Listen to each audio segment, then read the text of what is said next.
இயேசுவின் நாமத்தினாலே மீண்டுமாய் இந்த வெள்ளிக்கிழமை காலை பொழுதிலே அனுதின கண்மலைத்த நிகழ்ச்சி கேட்டுக்கொண்டிருக்கிற யாவருக்கும் இந்திய தேவ சபை ஜோதிநகர் சார்பாக உங்களை வாழ்த்துகிறோம். கர்த்தர் இன்றைக்கும் பெரிய காரியங்களை செய்ய போகிறார். நேற்று உங்களை அனுதின கண்மலைத்த நிகழ்ச்சி மூலயமா சந்திக்க முடியவில்லை. சில சூழ்நிலைகளின் நிமித்தமாக நேற்றைய தினம் வீடியோ ரிலீஸ் பண்ண முடியலை, மன்னித்துக் கொள்ளுங்கள். இன்றைக்கும் கர்த்தர் உங்களுடைய வாழ்க்கையில் பெரிய காரியங்களை செய்வார். இந்த நாளில் நம்ம எல்லாருக்கும் எதிர்பார்க்கிற ஒரு காரியம் என்ன அப்படின்னா, வாக்குத்தத்தங்கள் நிறைவேறணும் இல்லையா? நம்ம பிறந்த நாள் முதற்கொண்டு, நமக்கு நினைவு தெரிஞ்ச நாள் முதற்கொண்டு கிறிஸ்தவர்களாக இருக்கிறவங்க ஏகப்பட்ட வாக்குத்தத்தங்களும் வாங்கிட்டோம்.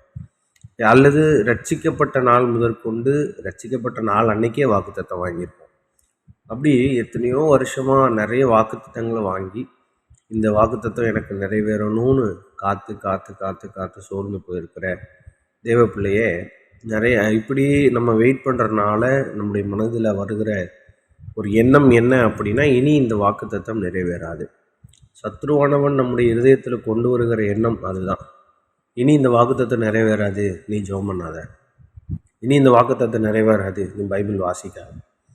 இனி இந்த வாக்குத்தத்தம் வாழ்க்கையில் பலிக்க போகிறதில்ல, ஆலயத்துக்கு போகாத. இப்படியெல்லாம் வாக்குத்தத்தம் காலம் தாமதிக்கிறதை வைத்து சத்ருவானவன் தவறான எண்ணங்களை நம்முடைய இருதயத்தில் கொண்டு வருகிறான்.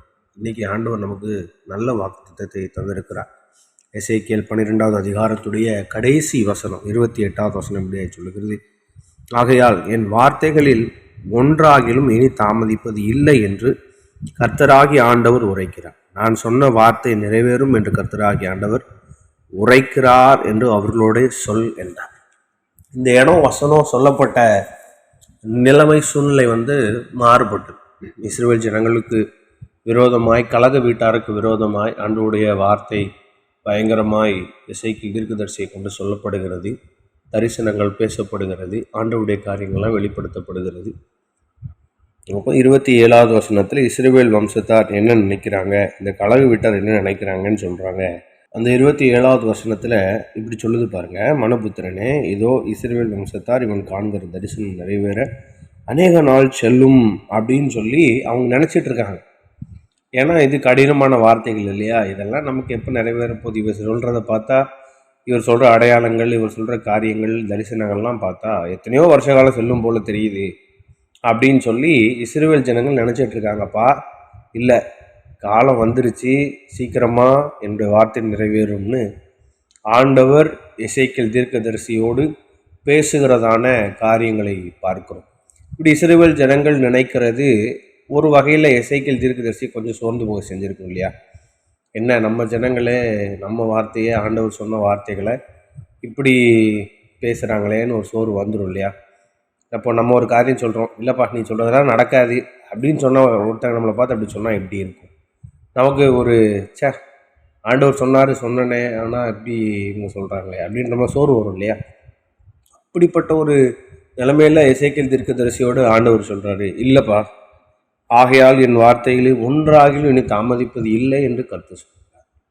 நம்முடைய இருதயத்தில் சத்ரு நிறைய காரியத்தை விதைச்சிருப்பான். இஸ்ரவேல் ஜனங்க அன்றைக்கி சொன்னாங்க பார்த்தீங்களா, இந்த வாசனம் நிறைவேறாது, நீ சொன்ன இந்த தரிசனம்லாம் நிறைவேறதுக்கு காலம் ரொம்ப தூரமாக இருக்குப்பா அப்படின்னு சொல்லி எசேக்கியேல் தீர்க்கதரிசி சொன்ன மாதிரி சத்ரு நம்ம இதயத்தில் சொல்லியிருப்பான். இல்லை, நீ நினைக்கிற இந்த வாக்குத்தத்தம்லாம் நிறைவேறாது, அதுக்கு இன்னும் ரொம்ப காலம் இருக்குது. ஆண்டவர் நமக்கு தன்ன வாக்குத்தத்தம்லாம் நிறைய நிறைவேறதற்கு இன்னும் ரொம்ப தூரம் இருக்குது. நீ போக வேண்டிய தூரம் ரொம்ப, அந்த வாக்குத்தத்தம் வாழ்க்கை நிறைவேறாது.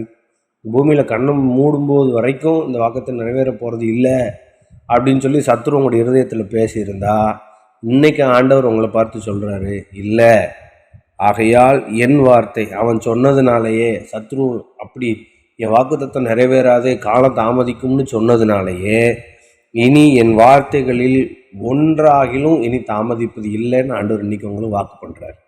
அதனால் கலங்காதீங்க, பயப்படாதீங்க. கர்த்தர் பெரிய காரியங்களை செய்ய போகிறாரு. வாக்குத்தத்தங்களை, எந்தெந்த வாக்குத்தத்தம்லாம் எனக்கு நிறைவேறாதுன்னு சொல்லி க்ளோஸ் பண்ணி ஓரம் ஒதுக்கி வச்சுருக்கீங்களோ, இன்றைக்கி ஆண்டவர் சமூகத்தில் உட்காந்து அந்த வாக்குத்தத்தத்தை திரும்பவும் தூசி தட்டி ஓப்பன் பண்ணி உட்காந்து ஜெபம் பண்ணுங்க. கர்த்தர் இனி தாமதிப்பது இல்லைன்னு வாக்குத்தத்தம் பண்ணிட்டாரு, நிச்சயம் நிறைவேற்றுவார். God bless you.